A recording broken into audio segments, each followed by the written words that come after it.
Kabang-abang ito medyo matagal na natin ang huling nakita ang Baksha at ang Fred Rin na magtatapat parang 2 years ago pa ata. Ay di, 1 year ago lang siguro. One year. Na nagtatapat ang Fred Rin at ang isang Baksha. Pero sabi ni Carlito, medyo na-miss ko to eh. Medyo na, Coach RC, medyo na-miss ko yung Fred Rin Oo, sobrang tagal na din ni Carl. Oy. JP, okay. Matilda naman yan, so EFAS. Pero ito Aurora Gaming has pulled off a similar lineup nung kontra RRQ Hoshi, the Angela lineup na sa kamay ni Apex 47, they opted for a utility jungle. Nung time na yon, it was a Uranus. Tapos yung XP lane nila, yung hard carry dapat yung Benedetta. So ngayon parang ganun yung finifield na lineup ng Aurora Gaming ngayon. And that game, medyo nahirapan talaga yung Aurora Gaming kontra RRQ Hoshi. This time around, tignan natin kung magiging iba yung resulta. Kasi so far, ayoko kasi pag utility yung mga gantong hero ni Apex 47, pero Sanford, pop na yung Vengeance. Ayun na, pinagtutulong-tulungan sila. Pinagbabaril din dito ni Rosa. Buti na lang din si JP para sanggain lahat ng mga baril mula kay Rosa. And ngayon, actually gusto ko yung sinasabi mo na about dito sa composition na meron ng Aurora. Kasi nga naman, kung maaalala natin, Master the Basics, Dexter yan. May mga blacklist na jeans yan.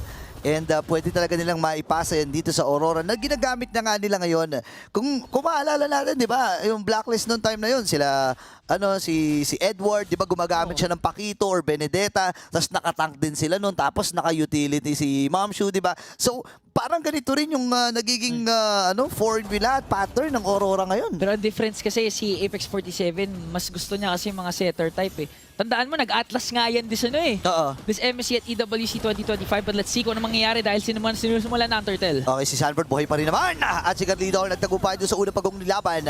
Habang bibitbit yung dalawa, Rosa dito nakikipagsabayan kay Sanji. Pero lalayo na rin muna ang Team Liquid Philippines.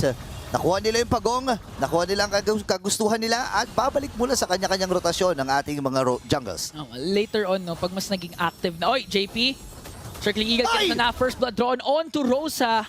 At muli na naman nabigyan ang mid laner ng Aurora Gaming. Pinag-uusapan natin to off broadcast na si Rosa may mga tendency talaga siya na medyo questionable yung kanyang mga position. Remember, yung laro nila against RRQ, yung sa top lane na nag-clear pa, yung isang Farsa na hindi na sana kailangan pa, na pwede mo naman talagang pababain dahil si Rosa nga ang inaasahan nila pagdating sa clear wave. Pero kailangan nila mag-move forward dito. Kailangan maging mindful ni Rosa sa kanyang mga posisyon. Pero dito si Cartesi, sasalubungin si TNC. Nagamit din kagad yung Turkish Pushans. At safe pa rin naman ang mga miyembro dito ng TL. Matapang yung desisyon ni Rosa na first item for the Kimi, Sky Piercer. Oo nga, no? Considering na nabanggit nga natin na medyo may mga times na napapa-overextend itong si Rosa. Kaya napapunish talaga yung kanyang positioning, as you mentioned, versus RRQ, yung Farsa na nahanap ni Kiboy. Sayang yun. Napa-flicker out pa nga siya pero nauntog siya sa pader. Tapos yung game number 1 kanina lamang na medyo napalalim yung kanyang Kimi. Kaya naman na-curtain call at na-EOG ni JP tsaka na rin ni Sanford. Pero si TNZ, may nabangga na nga dito. Rosa, pumasok na rin. Okay, napagamit yung flicker si Oheb habang si Sanji ay nabitawan na rin yung kanyang Crimson Beacon. TNZ ay umaatras. Andun si Apex 47 para tulungan lamang siya with those love waves. Ikalawang pagong ay pabuhay na rin na few. At si Carlito ay sumama na rin doon sa pag-ikot. Clear wave lamang ang nagiging focus dito na magkabilang kupunan. Sige Boom. Ang maganda dito kay Sige Boom, hindi naman siya nagpapalugi palagi. Pero ang ganda kasi kay Okay, pre, ready siya palagi sa mga team fight. Level 7 na siya dito, Gusto mo maglaro tayong challenge? Bilangin natin yung flicker ni Oheb na paharap versus paatras, sige. Tignan natin na mamaya, pero sinisimulan na ng Aurora ang Turtle. Okay, si TNC doon, sinasapulang niya lahat ng mga damage. Bibit-bitin dito ni Sanji. At si Carlito pa rin magtatagumpay sa pag-home. TNC ay nandun pa rin sa may harapan. Nagamit yung ultimate ni Rosa. Pero wala kasi nagiging follow-up ang Aurora, no? Okay. Ito yung yung weakness of having no setups for Apex 47. Oo, you have to sustain, pero with the Matilda pick kasi for TLID, kaya nilang i-bypass yung TNZ namang gugulo sa harap Literal na pag sinircling Eagle tas flicker ni JP yung backline, pwedeng maabot yan ni Oheb tsaka ni Sanford. So, napakadaling daming angles kumbaga ng Team Liquid Philippines para i-approach yung game na to kumpara sa Aurora Gaming. Pinapakita talaga ng CLPH kung bakit sila ang kampyon ng Pilipinas. Ay, wait lang! Si Carlito pumasok din. Si Rosa magiging target. TNC pagulong-gulong na with the Shield Unity. Pero puprotektahan ata nila dito ang torre nila sa may bandang ibaba. Ngayon, Sanji ay umaabante rin. Swing ata sila ng mabilisan dun sa may gitna. At iipitin na ata ito ni Sanji parang kukulungin na ata dun sa may bottom at ayaw pahabulin. Oo. Pero dito sa may bandang itaas, may habulan din nagaganap Sanford at itong si Lunar. Pero tahimik pa rin, isang kill pa lang ang ating nakikita dun sa talaan.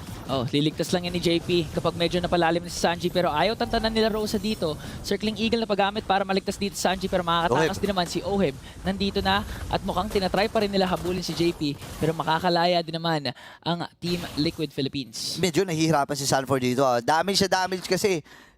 Medyo lugi siya. Ang daming kits ng isang Pakito. Nandyan yung jab, dyan yung knockout strike. Ang bilis din kumilos. Pero kung titignan natin, 4 out of 5 members from Team Liquid Philippines ay lamang pagdating doon sa economy. At maganda to para sa TL kahit medyo parang stalemate. Lamang naman sila pagdating doon sa gold. Tsaka yun yung sinasabi kanina ng panel nila Midnight na yung TL, alam kasi nila paano lumamang kahit walang nangyayaring objectives. Meanwhile, Sanford at Lunar, nagbibigayan lang dito. Nakikita mo na medyo makakalamang nga talaga ang isang Pakito. Pero things could change once mag-start na ang ating turtle fight. This time around, si TNG nakakakuha pa rin naman ng mga purple buff niya. Pero tignan natin kung silip man sila sa turtle. Pero alam nila na wala ng curtain call. Itong si Sanford. Kailangan ng magandang posisyon ni Rosa. TNZ ay gagapang din doon sa left mid bush. Si Sanford, i-check lamang siya. Tumama yung stun. Si Carlito pa rin na magtatagubay. Pero sinalubong! Kagad dito ng Team Liquid Philippines na pasali din with hardguard. At tapos muli si Sanji. Hinabol siya dito ni Lunar. At namaalam din kagad. Tapos si Rosa, free hitting lamang. Pero kailangan ng lumayo dito ng Aurora. Isa lang ang kanilang naibigay doon sa Team Liquid Philippines. At maaari pa ngang madepensahan itong gitna. Maganda pa rin ang posisyon dito ng Aurora. Pre, iba yung timpla ng TL. Usually pag nakita mo na sinaniban na ng Angela ang isang player, di ba, lalayo ka na Lalayo. Sabihin mo, intayin natin ma-expend yung hard guard para wala na silang magagawa. Pero TL, nung sumanib si TNZ nung bumangga, gumawa pa sila. After nila makuha yung turtle kasi alam nila ganun yung kanilang kaalamangan. Front to back nila yung maganda. And si JP, kayang-kaya nila maabot if ever makakapag-free hit etong si Siggy Boom. So all bases covered talaga dito for Team Liquid Philippines. And with the lack of crowd control sa side ng Aurora Gaming, it enables Sanji tsaka OF to have the flicker na alam mong kaya nilang i-expend paharap kasi nga, pag sumobra, nandyan si Daddy JP para iligtas sila with the guiding wind. Ilang beses na natin nakita yan. And tama ka dun buti nilang na-point out mo yun, Ingan. Sobrang kulang talaga nung stun. Sobrang kulang nung control. And kung titignan mo sa TLP, isang damakmak naman yung kanilang control dito. Yung curtain call, dalawa pwedeng mahawakan. Yung mga taunts, yung energy eruption from Carl TZ, and yung mga lanterns flare para dito kay Sanji. Actually, halos lahat sila, bukod kay Oe, merong pang-control Pero this time, lalayo muna na din si Sanji. Naiwasan din yung Appraiser's Wrath. Lalaban pa si TNC dito, nakasanib na with the hard guard. Pero kulang talaga sila dito, no? Ayun yung disiplina ng Team Liquid, Nung second turtle... Wait lang. Ipiniplex yung machong horse, pre, Oy!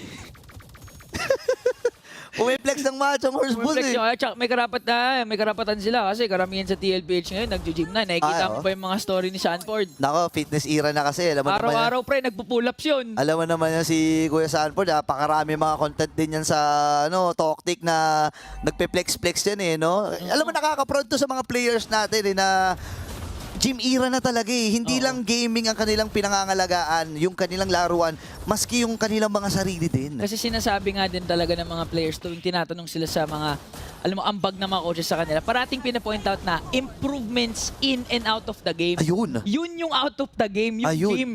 Ayun na. Ay, tignan mo, lahat pumapogi. Diba? Oo nga Maliban sa atin. Ewan ko na lang talaga. Pero habang pinag-uusapan natin yan, yung Lord ay nakuha na ng CLPA 6.8K ang kanilang currently na gold lead. Remember, yung game number 1, 15,000 pre. 15. 15,000. Parang Ayun, parang per minute lang ni Midnight yan ayan na kukunin na nila yung Tori dun sa may bandang ibaba. At nakabox out lamang si Sanford and si Sanji. Ayaw nang lumapit ng Aurora Gaming habang nandun yung beacon. Bibit-bitin ba si Apex na palitang magamit yung kanyang flicker.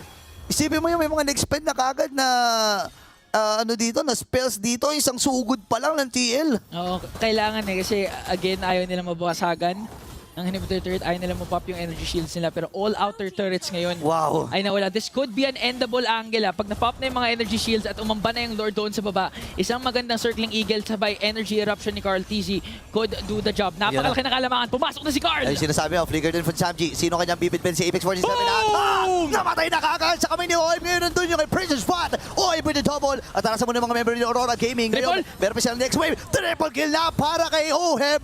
Na-activate na kagad yung inner kill. One niya. Tatapusin na nila itong laban na ito ng Team Liquid Philippines. Ay match point na! Naramdaman ko na gusto nila habulin yung